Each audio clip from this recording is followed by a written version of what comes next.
So welcome to another edition of Open for Business. We are so excited that you're on the show, and congratulations for being the big biz pitch winners in the SCOR competition. First of all, tell me who you are and the name of your company and how you got started and what you pitched to biz pitch. Well, I'm Michael Wedum. And I'm Maria Vaughan.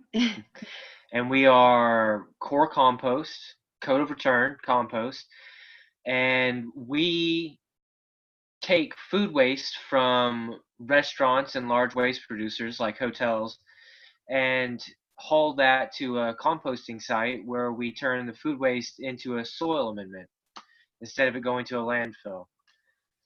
And that's basically what we're doing. And what happens with that soil after you compost it?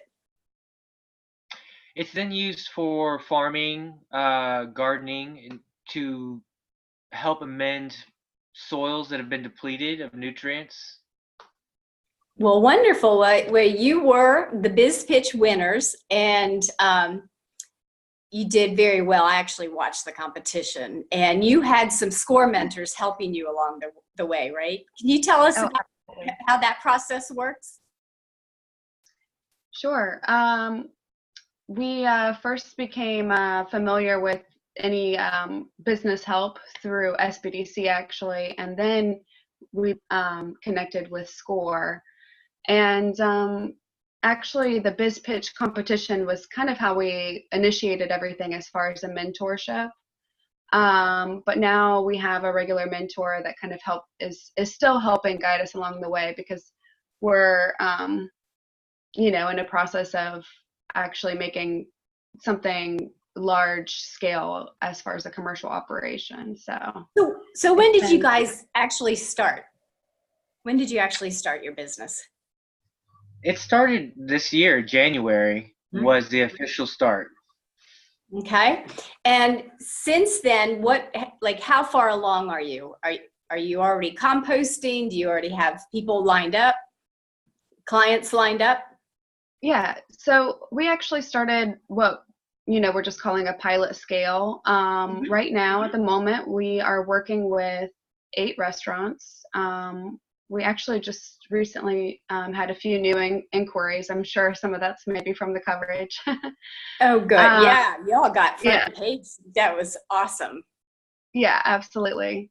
So we're doing it on more of the agricultural scale, where at the moment, our soil is just being an amendment for, personal reasons. And then we also give compost back to our clients. And then when everything goes through more so with the regulations, then our plan and drive is to create this facility. So are you allowed to mention any of the clients that you work with? I mean, I'd love to hear like a case study from beginning to end. They call you, or how does that look like? Yeah, I mean, our clients don't have a problem talking about us. Or are you about them? Yes. Are you allowed to mention restaurants? Okay. Yeah, definitely. We have their logos on our website and everything for everybody that we service. But one of the first ones I would say was Green Truck and Sentient Being, both actually are how we got started in this. And with that process, somebody else was already handling it because they really wanted to divert as much food waste as they could. And the people that were doing that for them decided they no longer wanted to handle it. So we took over. And then we became this. But so when you say you took over, I mean, do you actually drive down there and take trash cans full of it, or what does that look like? So you may have seen us around town on Thursdays.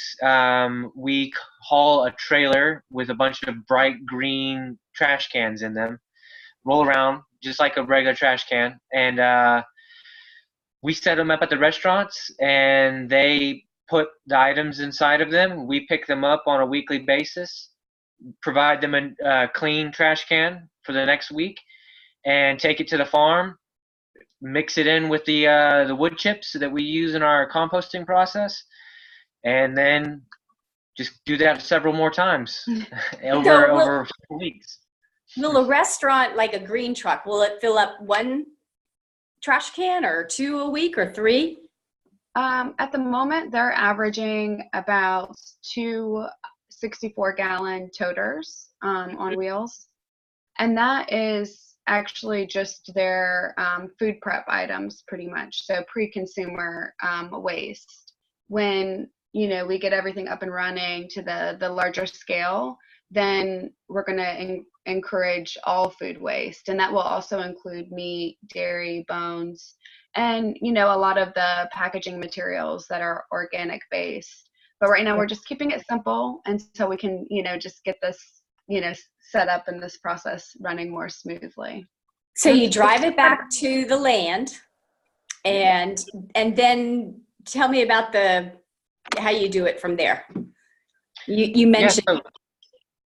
So that's probably the most simple thing, really. Once you understand how it operates, you just take the food waste in the toters, pour it out onto a pile of wood chips that we have laid out to act kind of like a sponge, and then we just put more wood chips on top of it, about 2 to 1 volume. So the food waste, and then 2 times that in wood chips by volume, and we just mix it with the tractor over a couple times, and it all becomes one, and then we put another layer of wood chips on top of it, and it sits for a couple of days. Then we turn it again for another 3 days, do that at least 5 times, and then you have compost that's ready to sit off to the side to mature or cure, as they would say.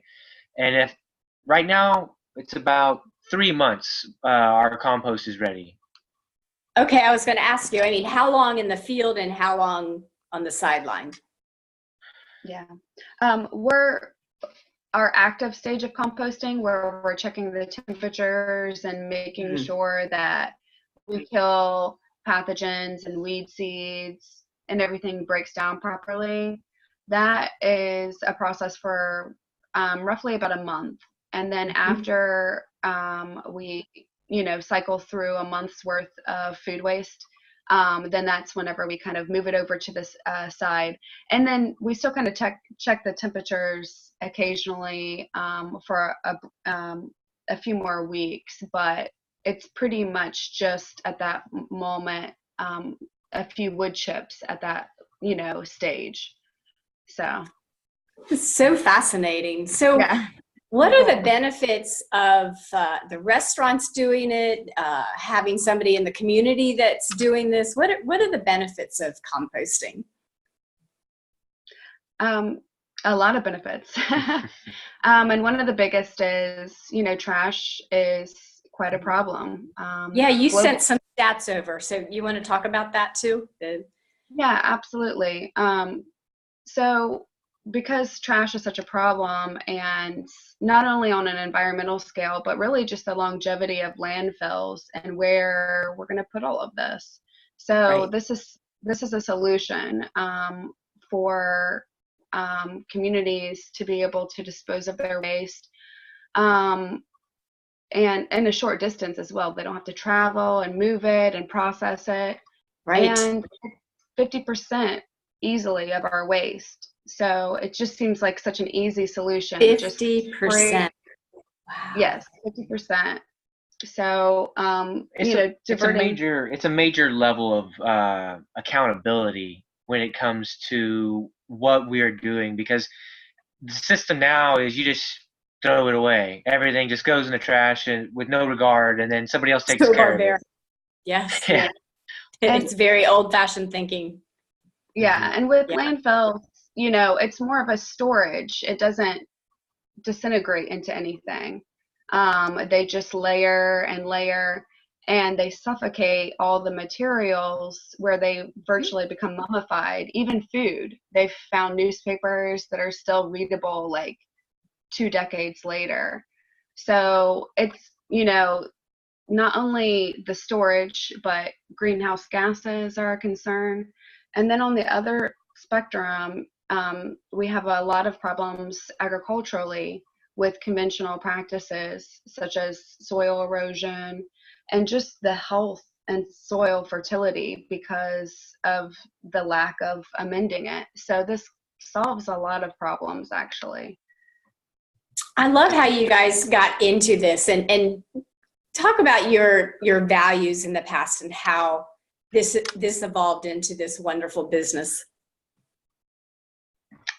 I mean, it's a difficult one. I personally have always wanted to help people, and I know Maria does as well. When we first started this, it was kind of just something we're doing, and then it became when we learned about it and actually learned that it was a solution to a problem that is there. It was easy for us to say, yes, this is another way of giving, and by doing this, we can earn some money and make a living as well as do what we want to do, help other people. And we don't have to become doctors or or 9 to 5. Now it's just 9 to 9 to 9. I mean, it's 24/7. No, you'll figure that out. No, so it really is an award-winning concept, and that's why you won Biz Pitch with SCOR in Savannah, Georgia. So this show is actually sharing tips and advice. So now I'd like to go into, what are some of the things that you've learned that you would like other small businesses to know, just to pay it forward? You'll be mentoring the next generation of businesses. Like what would be the top 3 things that you want to share? I would have to say, everything started out with our passion. We were so passionate about this plan, and I think that happens for a lot of people. They get an idea, and they're inspired, but it's kind of difficult to get from that idea and move forward. It is, especially when something is still a little progressive. For our area, especially, some of the larger cities have been doing it for a while, but I think, the main thing is to continue to have like a vision board, I would say, or list. What does your vision board look like? Explain that, what a vision board looks like. Well, if I'm really organized, we actually have like a dry erase board. Yeah. And we'll write down, and we do it by a weekly basis. And then there are some things too that we're like, okay, where do we want to be in 6 months? If things work out accordingly, and we reach all the right people that we need to reach to make these steps happen. Where do we want to be? And then on a weekly basis, it's like, okay, what meeting do we need to set up?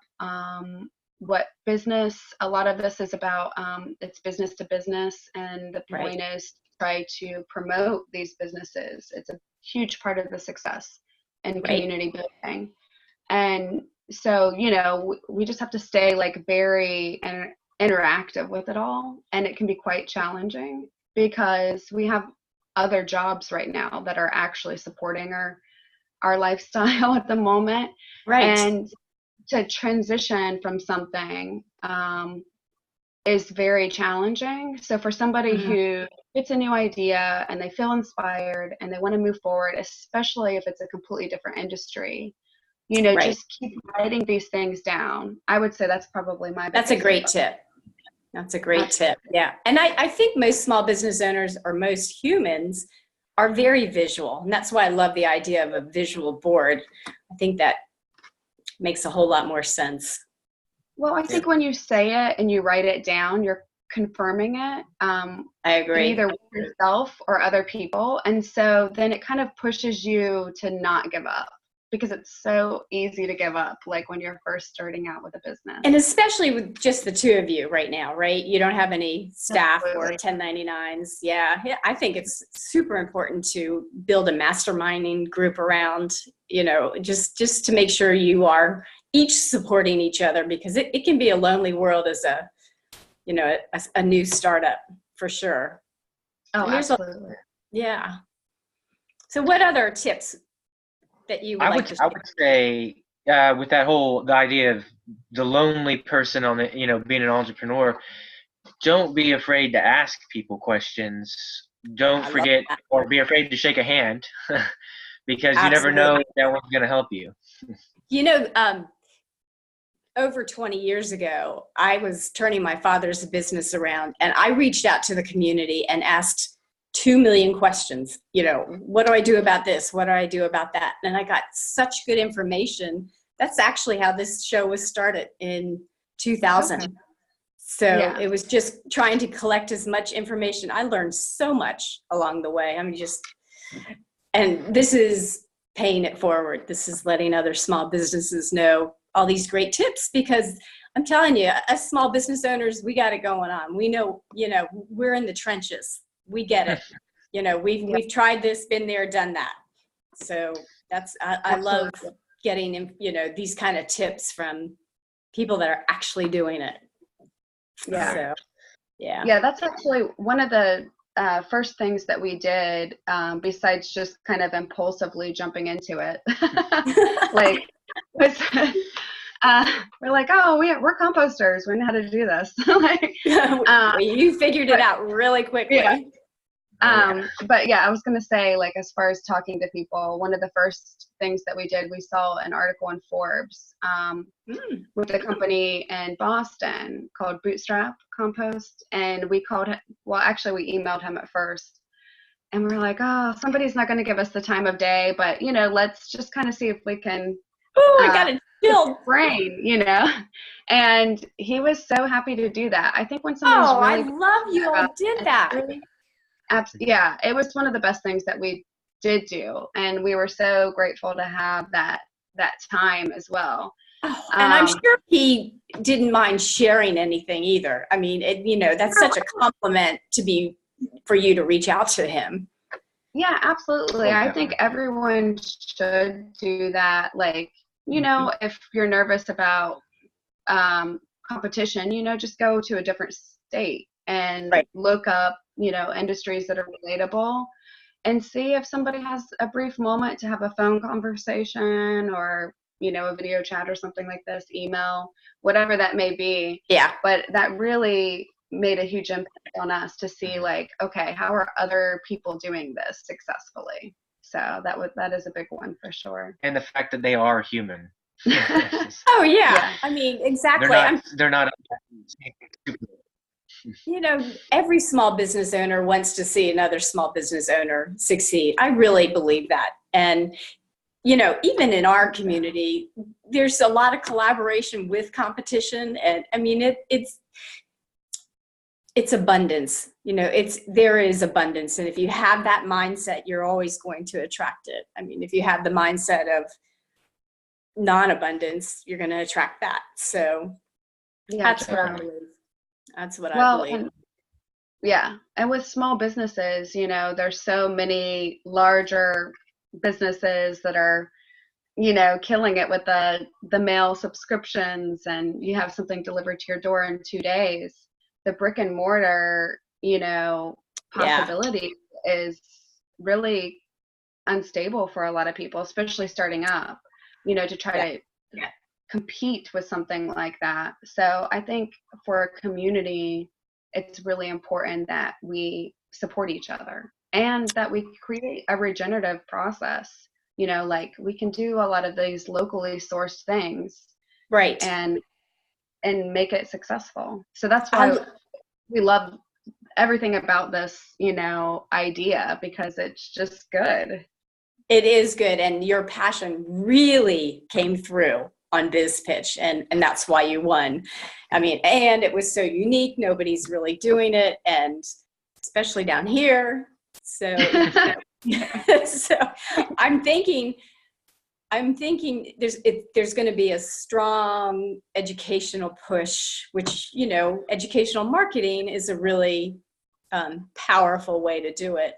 So I'd love to see you guys out in the community giving educational talks on how people can do it locally, but then that creates the word of mouth and other people will hear about it.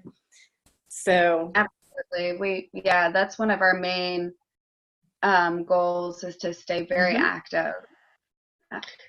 Yeah, if we have to, we want to take as much of the food waste and compostable things out of the landfill as possible, but Yeah. also empower everybody to do it on their own if it's not within their means to have a service do it for them. Yeah. Keep it as local as possible. A neighborhood creating their own compost. You could teach that, or would that be part of your business plan down the road, part of your vision maybe? Absolutely. Yes, Yeah. definitely.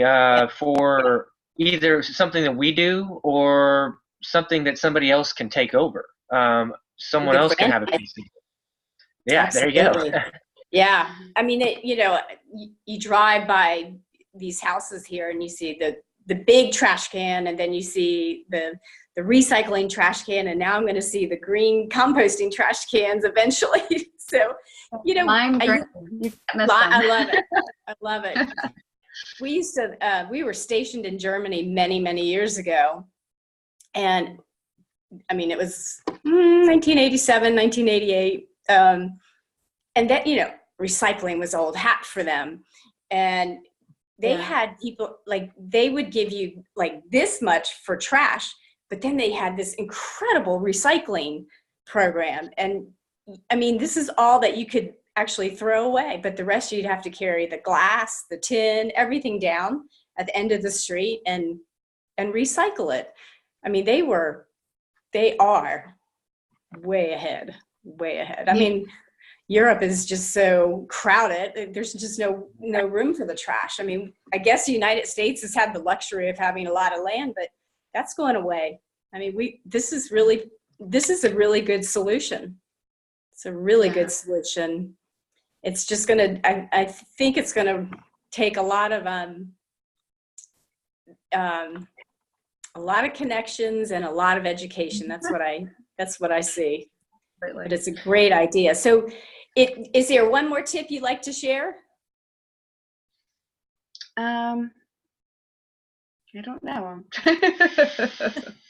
Well, how about if folks would like to get in touch with you, if you're a restaurant or anybody who has food waste, how can they get in touch with you? Our website is corcompost.com, COR compost.com, and we have a comment section where you can leave us a comment if you want services, have a question, or consultations. Consultations. Schedule a speech too. There you go. Yes. Absolutely. Yeah, that's one of them. Definitely. And and what's your phone number? on Instagram as well. Okay. Oh, I'm sorry. What? What's your phone number if somebody wants to call? Oh, okay. 912-271-4522. And And that's my personal. Okay, so they can get right directly to you. So before we actually sign off, I want to ask you what is the story behind the name of your company? Oh, Okay.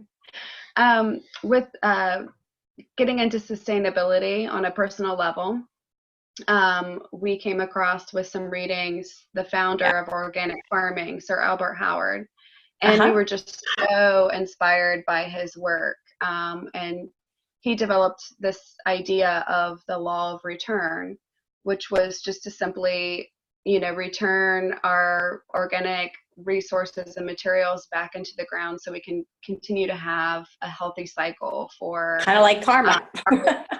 Exactly. And he just had so many inspirational quotes and principles that we wanted to be able to embody that. And then code of return seems kind of like a mouthful for a lot of people, even though it means a lot to us. Yeah.